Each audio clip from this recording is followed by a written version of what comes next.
hermanos y hermanas israelitas, la paz de nuestro Señor Jesucristo sea con cada uno de ustedes. Bien, hermanos, estamos nuevamente aquí en su programa Trabajemos con Amor y hoy vamos a ver acerca del tema los días de Omer. ¿Qué son los días de Omer? Bueno, son los días, hermanos, que se cuentan a partir del último sábado de la fiesta de los panes ácimos, que cae sábado, pero al siguiente día, ahí empieza el conteo de estos días. Bien, hermanos, hasta aquí hemos visto el aspecto ritual y ceremonial de la ofrenda de las primicias de los primeros granos, tanto en la fiesta de las Pascuas, con las gavillas de cebada, la ofrenda de las gavillas de cebada que se da prácticamente el día siguiente del último sábado de las fiestas, en la cual empieza el conteo. Y también la ofrenda de las gavillas de trigo que se da al día siguiente del primer sábado de la fiesta de Pentecostés. Pero debemos recalcar, hermanos, que la fiesta de las Pascuas representa prácticamente la muerte y resurrección de nuestro Señor Jesucristo. Por eso, hermanos, dice en San Juan 12:24, escuchen, aquí está la profecía: de cierto os digo, que si el grano de trigo no cae en la tierra y muere, él solo queda, mas si muriere, mucho fruto lleva. Es decir, nuestro Señor Jesucristo tenía que morir. ¿Morir para qué? Para después resucitar al tercer día, vencer a la muerte. Y ya la muerte no iba a tener potestad sobre él. Y él podía ya tener ese don o ese poder de resucitar a quien él quiera, ¿no? Por eso dice, mucho fruto lleva. Pero ¿a través de quién iba a llevar estos frutos? Que más adelante dice nuevos frutos. Pues es a través del Hijo del Hombre. Es decir, hermanos, esta representación era para levantar al Hijo del Hombre. ¿Pero quién es este Hijo de Hombre? Porque en las Escrituras se preguntaban el pueblo. Por eso dice en San Juan 12, 32, 33, 34. Escuchen. Y yo, si fuere levantado de la tierra, a todos traeré a mí mismo. Y esto decía dando a entender de que muerte había de morir. Respondióle la gente: nosotros hemos oído de la ley que el Cristo permanece para siempre. ¿Cómo pues dices tú conviene que el Hijo del Hombre sea levantado? ¿Quién es este Hijo de Hombre? Preguntaba a la gente en esa época. Es decir, hermanos, ya nosotros tenemos que entender que el Hijo del Hombre era otro, al cual nuestro Señor Jesucristo, es decir, el Espíritu Santo, iba a levantar en estos últimos días. Y a través de él se iba a dar los nuevos frutos. Entonces, hermanos, el conteo de los días de Omer, volviendo al tema, empieza justamente el último sábado de la fiesta de las Pascuas. Al día siguiente, en el día domingo, se da justamente la ofrenda de las gavillas de cebada. Y a partir de ahí se hace el conteo de 7 semanas, es decir, 49 días. Y al cumplir las 7 semanas ya empezaba la fiesta del Pesaj o Pentecostés, como quieran decirlo. Entonces ahí, en ese sábado, al día siguiente, domingo, se hacía la ofrenda de las primicias, pero de trigo, de los granos de trigo. Esto, hermanos, tiene un símbolo muy significativo. Cuando se hace la ofrenda de la cebada, prácticamente representa a la parte del hombre, a la parte humana animal, porque el hombre no tiene el espíritu.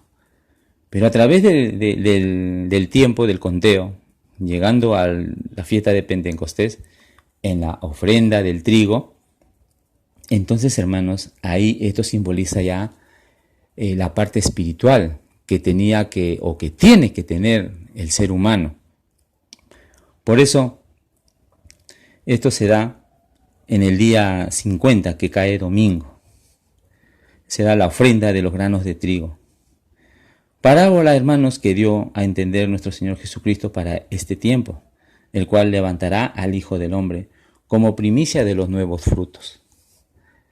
Por eso, hermanos, nuevamente, para hacer entender, nuestro Señor Jesucristo tenía que traer al Hijo del Hombre, y como dijo una vez nuestro Maestro, que en su corazón está el Espíritu Santo y habla con él, ese Espíritu Santo lo trajo al Hijo del Hombre, pero en otro cuerpo ya, en otra carne, pero no en una carne ajena, sino una carne construida o germinada por el mismo Espíritu Santo. Y ahí puso el espíritu de este Hijo de Hombre, el cual era el Ezequiel antiguo, el profeta Ezequiel antiguo.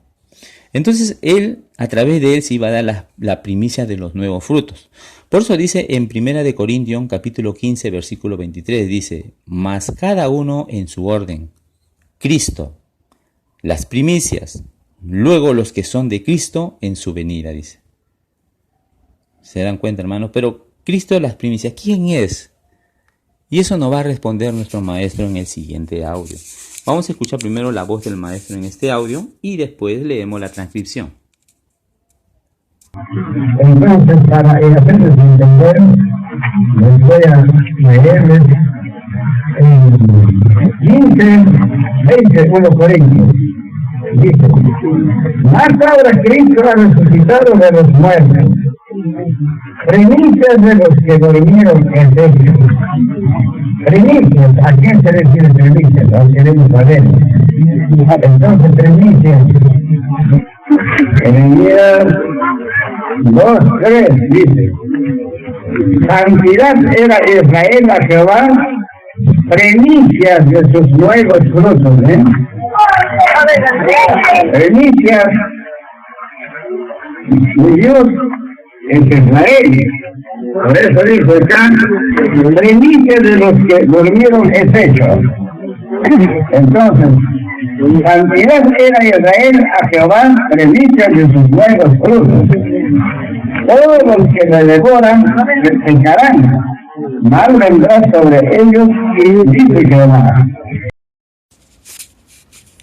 Dice nuestro Maestro: entonces, para hacerlos entender, les voy a leer. Voy a leerles, dice. 1 Corintios 15, 20. Mas ahora Cristo ha resucitado de los muertos, primicias de los que durmieron es hecho. Primicias, ¿a quién se refiere primicia? Dice el Maestro. Queremos saber entonces primicias. Y cita Jeremías capítulo 2, versículo 3. Santidad era Israel a Jehová, primicia de sus nuevos frutos. ¿Ve? Amén, aleluya, confirma el pueblo. Y el Maestro dice: primicia de Dios es Israel. Por eso dice acá: primicia de los que durmieron es hecho. ¿Quién estaba durmiendo, hermanos? Sabemos que los muertos duermen en los cementerios. El profeta Ezequiel antiguo, él estaba en un cementerio durmiendo. Entonces dice: primicia de los que durmieron es hecho. El Espíritu Santo iba a traer al Hijo del Hombre. Y entonces el Maestro continúa, dice: entonces santidad era Israel a Jehová, primicia de sus nuevos frutos.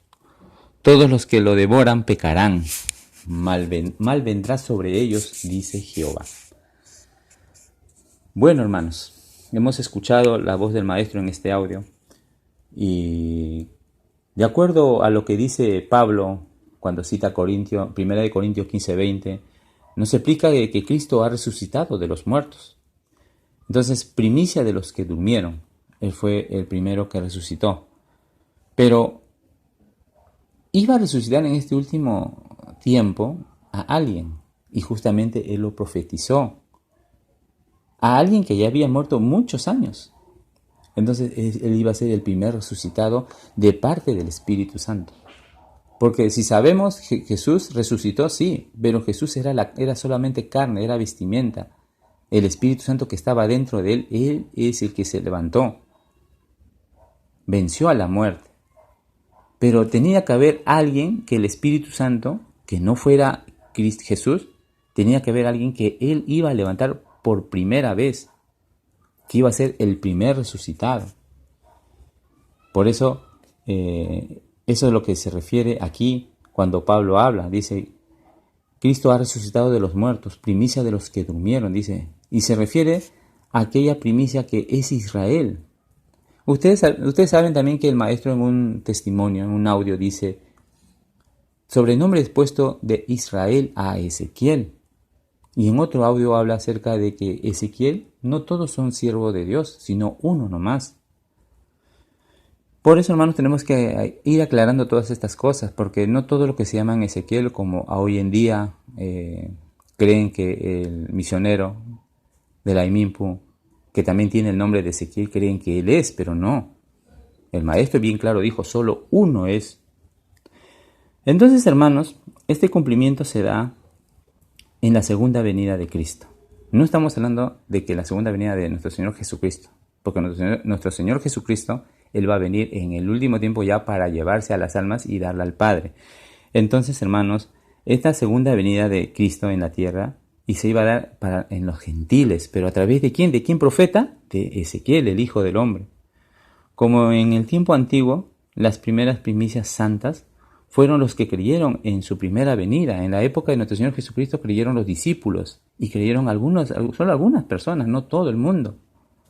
Por eso dicen Romanos 11, 14 y 16, vamos a leer. Por si en alguna manera pueda provocar a celos a los de mi sangre, y hacer salvos a algunos de ellos, si las primicias son santas, también lo es la masa restante, y si la raíz es santa, también lo son las ramas. Si la raíz es santa, y también son las ramas. En el estudio de las ramas silvestres, la planta del olivo, las ramas silvestres que son de otro plantío, somos nosotros, los gentiles, los que no somos de la descendencia carnal de Abraham. Entonces dice, si la raíz es santa, también son las ramas. Esas ramas que nosotros somos de otra planta, Dios la implanta en el olivo para nosotros ser partícipe de esa savia, ¿no? Son estudios, hermanos, que también tenemos que escuchar para ir entendiendo todas estas cosas. Esta primicia de los nuevos frutos, hermanos, se tenía que dar en el último tiempo, con la llegada del Hijo del Hombre. Porque el Hijo del Hombre iba a traer el mandamiento de Dios, los 10 mandamientos, la ley real. Y como dice en Efesios 1:13, cuando nosotros creamos en la sana doctrina, nosotros vamos a ser sellados con el Espíritu Santo. Ahí recién vamos a nacer. Por eso tenía que, primeramente, el Espíritu Santo levantar al Hijo del Hombre. Y esto se iba a dar en este último tiempo. Ahora, nosotros podemos pensar, ¿no? ¿Qué tal si no hubieran los que son allá de la descendencia de Israel, allá en el oriente, los que son de la descendencia carnal? ¿Qué tal si hubieran creído en Jesucristo? Ya no hubiera habido opción para los gentiles de salvarse. Pero todo esto es un plan de Dios. Dios cegó el entendimiento a los judíos allá en el oriente. ¿Para qué? Para que llegue, como se dice, la sustancia de la fe, el Espíritu Santo a los gentiles, a los que no somos de la descendencia carnal de Abraham. Y esto se iba a dar con la llegada del Hijo del Hombre. Eso tenemos que ir asimilando, hermanos. Entonces, vamos a escuchar el siguiente audio de lo que habla el Maestro, de quién tenía que resucitar de los muertos en el postrer tiempo.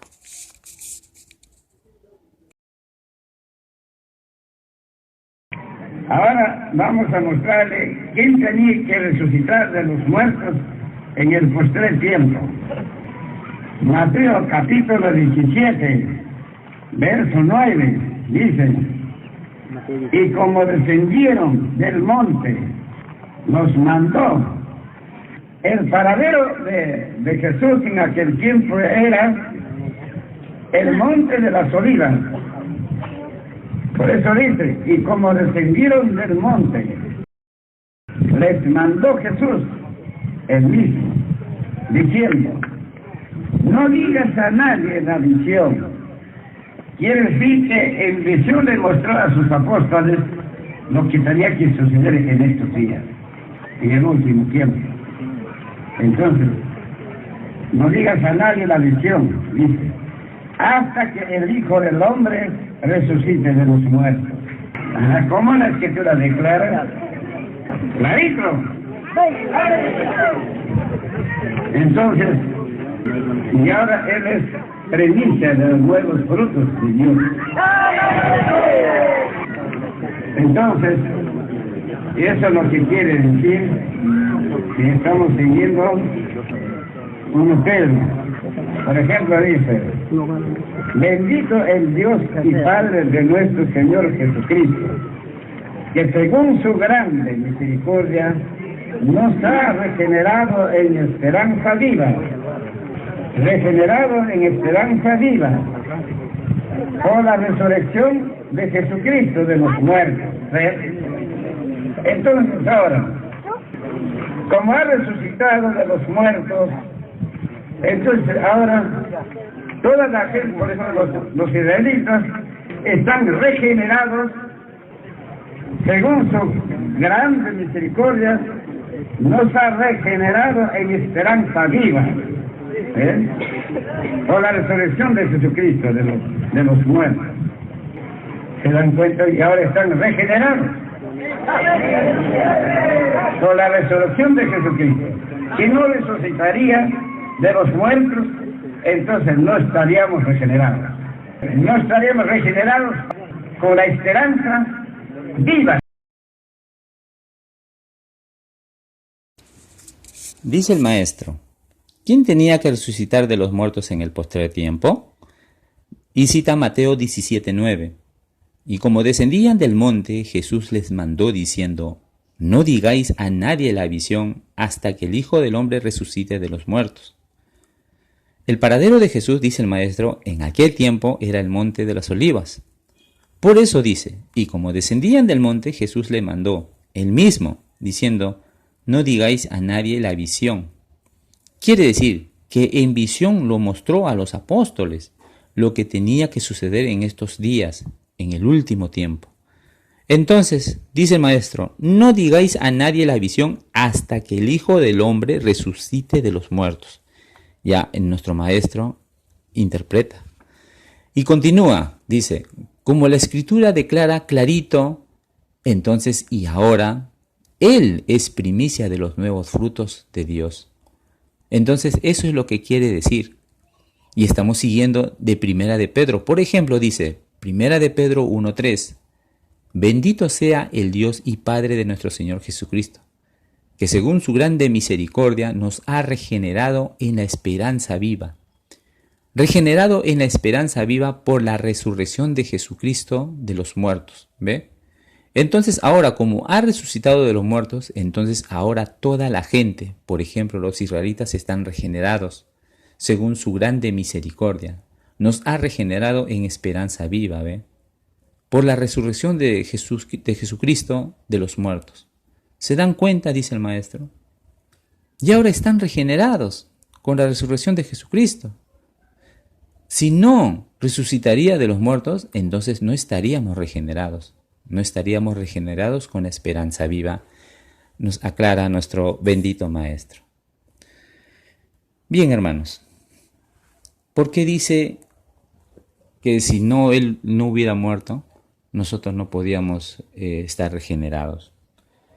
La regeneración, hermanos, se da a través del Espíritu Santo en el corazón.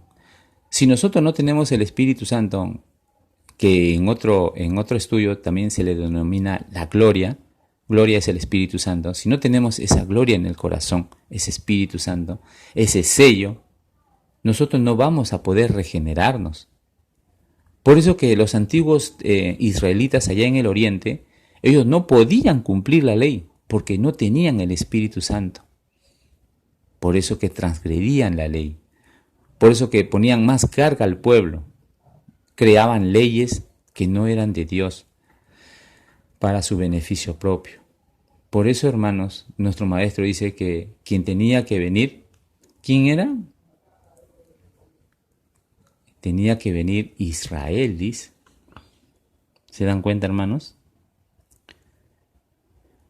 Por eso, hermanos, este estudio del conteo de las 7 semanas, que vienen a ser 49 días, más un día, que es la cuenta total de los días, en la fiesta justamente de Pentecostés se da dos sucesos. El primer suceso, hermanos, escuchen, se da en la época de Moisés, justamente después del conteo de Omer, el 49 más un día, 50, empezando la fiesta de Pentecostés. El pueblo recibe, hermanos, la ley de Dios en tablas de piedra.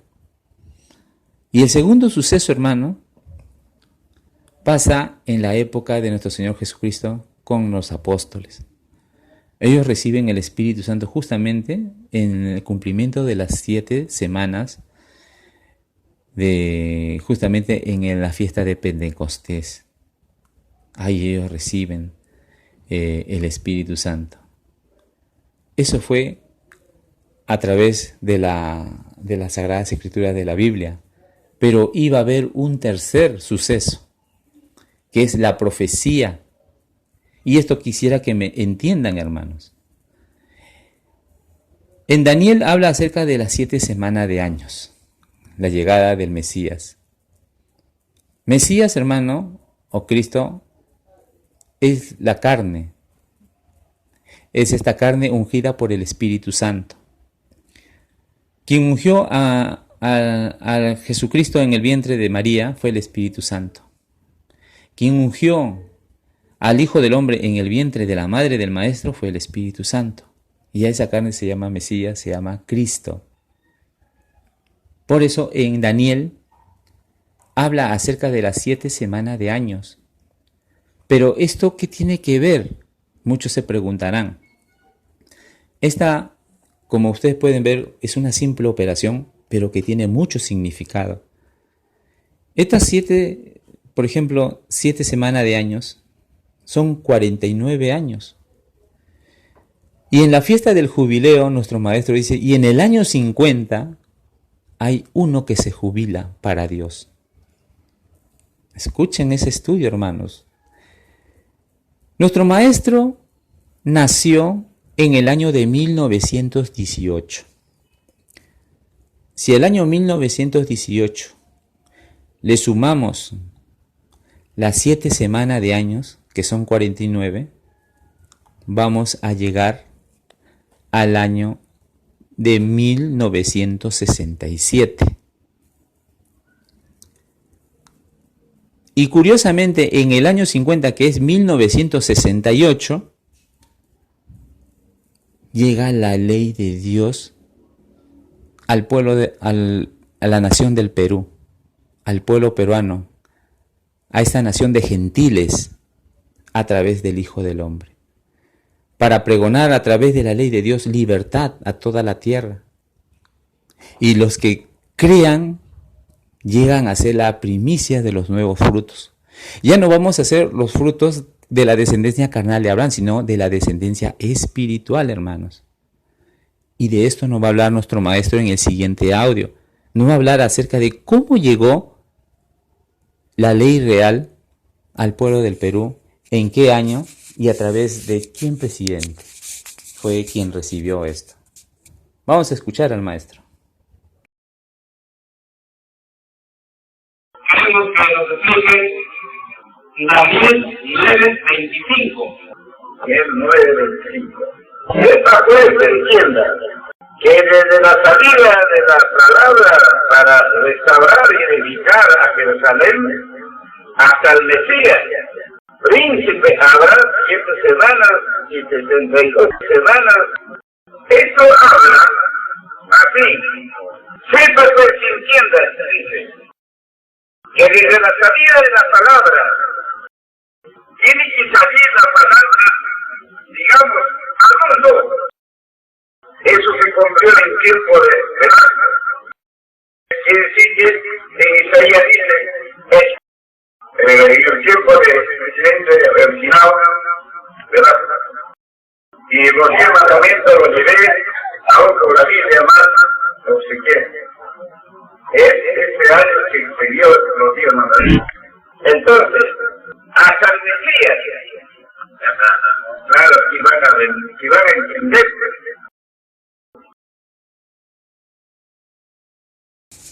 Bien, el maestro cita Daniel 9:25, justamente de la profecía del Mesías, dice: sepa pues y entiendas que desde la salida de la palabra para restaurar y edificar a Jerusalén hasta el Mesías príncipe, habrán 7 semanas y 62 semanas. Bueno, las 62 semanas ya es otro punto, pero dice el maestro: esto habla así, él interpreta, escuchen. Sepa pues y entienda, dice, que desde la salida de la palabra, tiene que salir la palabra, digamos, al mundo. Eso se cumplió en tiempo de Velasco, es decir, del presidente Velasco Alvarado. Y dice que se cumplió.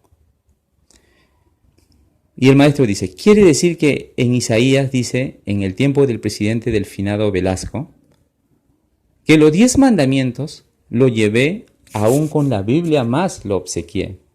En ese año que salió los 10 mandamientos, entonces hasta el Mesías. Y sonríe el maestro, hermanos. Se ríe, ja, ja, ja. ¿Por qué? Porque el maestro se goza con lo que el Espíritu Santo daba cumplimiento así, con la profecía. La aparición en la segunda venida de Cristo, que es a través del Hijo del Hombre, justamente se cumple. Pero ¿cuándo se cumple? ¿Cuándo fue? En el año de 1968, el maestro visita al presidente Velasco Alvarado y le da los 10 mandamientos. Justamente esos 10 mandamientos estaban, si no me equivoco, hasta la época de Alan García, ahí en Palacio de Gobierno. De ahí no sabemos cuál fue su destino. Pero el maestro le obsequió la ley real y también una Biblia, dice. Entonces, desde ahí sale al mundo los 10 mandamientos. Ahí empieza a pregonar el maestro, a predicar redención de pecados, salvación para el mundo, a través del cumplimiento de la ley. El maestro sonríe, hermanos, porque el pueblo no le entendía. Es más, los allegados, los antiguos, los que paraban con el maestro, los misioneros, los pastores, todos los allegados, prácticamente no estaban de acuerdo con lo que el maestro enseñaba. Pero ojo, para aquellos mis hermanos antiguos, el maestro jamás habló de sí mismo, a no ser que él mismo decía, esto no dice Dios, lo dice yo como carne, siempre hablaba así. Lo que siempre enseñaba y hablaba el maestro lo decía el Espíritu Santo. Y si ustedes no quieren creer, están yendo en contra del Espíritu Santo. Va para mis hermanos antiguos y para todos aquellos de mis hermanos que quieran, o sea, que se hacen predicadores de sí mismos, maestros de sí mismos y predican a su antojo. Por eso, hermanos, tenemos que tener cuidado. El maestro veía que no entendía al pueblo. El pueblo para todo decía amén, pero no entendía. Hoy en día pasa lo mismo. Uno puede predicar en el templo o en una iglesia algún mito o fábula y todos van a decir amén, porque tú lo puedes poner un texto bíblico y ya dicen, amén, dice. Para todos es amén, pero ellos no entienden. El pueblo igualito también decía en la época de nuestro maestro. Y en otros audios el maestro decía también, o es que ustedes no entienden porque no estudian. Y el maestro siempre nos ha aconsejado, estudien para que confirmen. Pero sin embargo el pueblo, hermanos, se hacía rebelde, corazón duro. Hoy en día, antes al maestro le decían el Hijo del Hombre, el León de Judá, el Cristo, y hasta algunos que le decían Dios. Y hoy en día, ¿qué le dicen? Nuestro maestro nada más. Y ni siquiera, esa palabra creo que le queda grande, hermanos. ¿Por qué? Porque si fuera verdaderamente nuestro maestro, todos esos predicadores que predican a su manera, lo pondrían por delante las enseñanzas del maestro a través de audios. Pero sin embargo no hacen eso. Y esa palabra que dicen ellos, maestro, y lo escucho en las redes sociales también, las publicaciones que dicen, por el maestro, por él cambió mi vida, por él me salvó, por él corregí mis errores y tanta cosa. maestro, maestro, pero sin embargo no hacen lo que él hacía. Ezequiel 24:24. Por eso, hermanos, tenemos que siempre ver estos puntos, pero con lo que siempre el maestro nos explica. Nos explica a través de audios. Gracias a Dios tenemos estos audios, como para que nadie venga a pintarnos algún mito o fábula, para que nadie venga a engañarnos, hermanos. Este estudio, este tema, esperemos, hermanos, que sea de edificación espiritual para cada uno de ustedes. Y hasta aquí ya el tema y mi participación, hermanos, nuevamente recalcándole que este conteo de Omer, vamos a resumir la fiesta entre la fiesta de la Pascua, el final, el último domingo del sábado, al siguiente día, el domingo, desde ahí hasta el primer día de las fiestas, todo eso hay un rango de 49 semanas. Perdón, 7 semanas, es decir, 49 días. Y en el día 50 se hace la ofrenda del trigo. Desde la ofrenda de la cebada que se hace en abril hasta la ofrenda de trigo que se hace en junio, en la fiesta de Pentecostés, simbolizan 2 puntos. La primera de la cebada es en el plano humano-animal. Y en la ofrenda del trigo ya viene lo espiritual. Por eso dice, es necesario que el trigo caiga a tierra, para que ahí después germine y dé nuevos frutos. Bien, hermanos, hasta aquí el tema. Dios mediante, estaré con ustedes la próxima oportunidad. Y la gracia de nuestro Señor Jesucristo more en vuestros corazones, amados hermanos y hermanas.